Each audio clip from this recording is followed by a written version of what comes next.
In this video, let us discuss how to translate a phrase into an algebraic expression. First, we have to get familiar with the keywords used in each operation. For addition, commonly used keywords are sum of, added to, more than, increased by, total of, gain, raised by.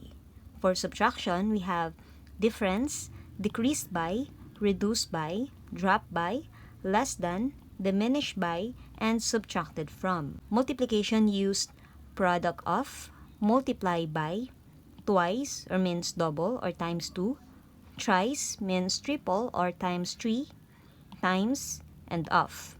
Division, we use quotient of, divided by, ratio of, out of, all over, split into. There are more other keywords, but these are the commonly used keywords. Let us have here some examples. Translate each phrase into an algebraic expression. First, we have here the product of 3 and C. So when we say the product, that is the answer in multiplication. So to write this 3 and C in multiplication, it will be like 3 times C. But in algebra, we do not have to write this. Instead, we will just express it like 3 and then C. So 3C means 3 times C. Next, the sum of M and 5. When we say sum, that is the answer for addition. So to express the sum of M and 5, we'll just be writing M plus 5. That's it. Another example, 9 less than a number Y. So when you encounter this word less than, we'll not just write 9 minus Y. Instead, we will write the variable first, Y, and then 9 less. So we'll be subtracting 9 from Y. Another example, the quotient of 12 and a number. So when we say the quotient means the answer in division.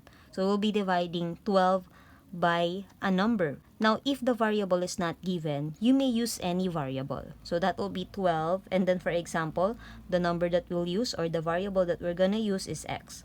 So that will be 12 divided by x.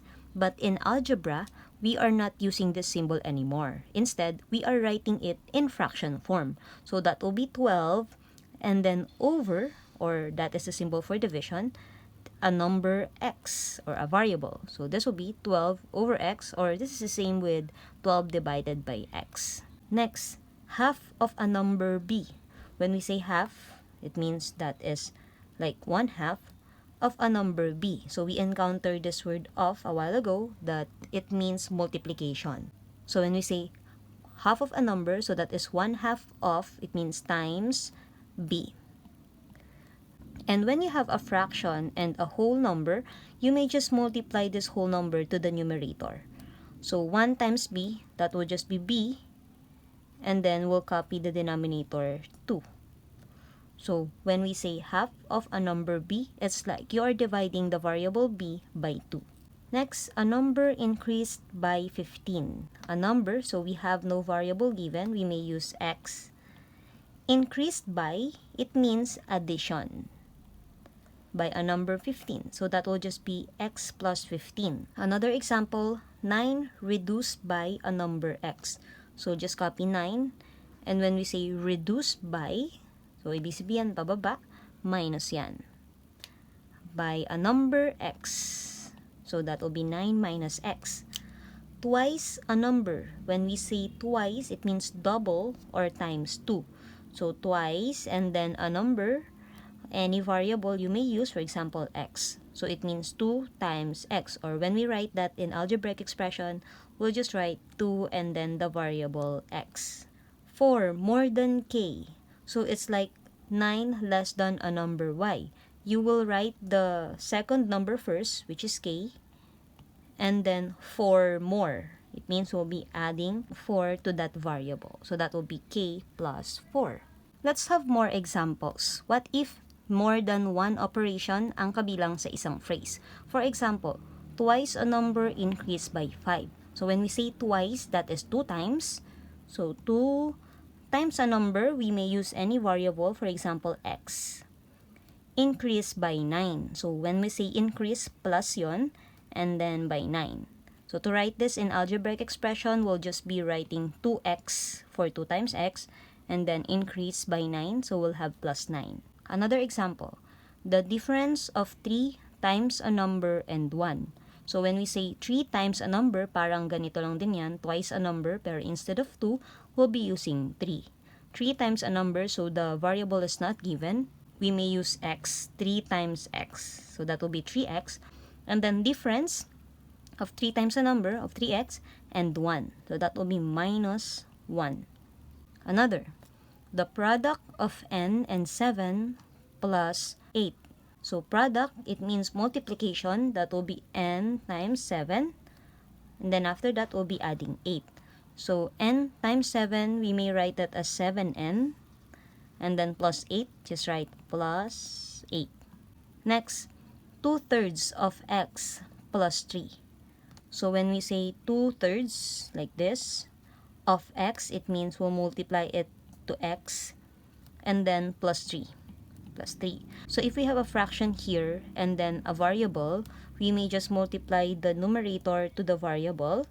That will be 2 times x, so we'll write 2x. And just copy the denominator 3. Followed by plus 3, so we may just write here plus and then 3. Next, 5 times the sum of a number p and 10. 5 times the sum, it means magkasama itong p and 10. So yung 5 times, pwede nating ilagay lang sa labas. And then times, hindi naman natin sinusulat yung multiplication symbol. We'll just separate it using parentheses. So sum of a number p and 10, that will be p plus, pag sinabing sum, that's the answer for addition. Kaya plus, copy 10, and then close. So we have 5 times p plus 10. Next, square of m reduced by 2. When we say square of m, yung square yun yung exponent 2. So m, sulat lang natin. Square of m, magiging m square, or magkakaroon ng exponent na 2, reduced by 2. So when we say reduce, minus yan. So babawasan daw natin ng 2. So m square minus 2. Another example, the quotient of thrice a number, y and 9. So pag sinabi nating thrice a number, ibig sabihin times 3. So thrice a number y, it's the same with 3y. A quotient. So pag sinabi natin quotient, that is the answer for division. Pero hindi natin ginagamit yung division symbol dito. Instead, sinusulat natin siya as fraction. So 3y will be our numerator divided by 9. So magiging 3y over 9. 5 less than the product of a number and 6.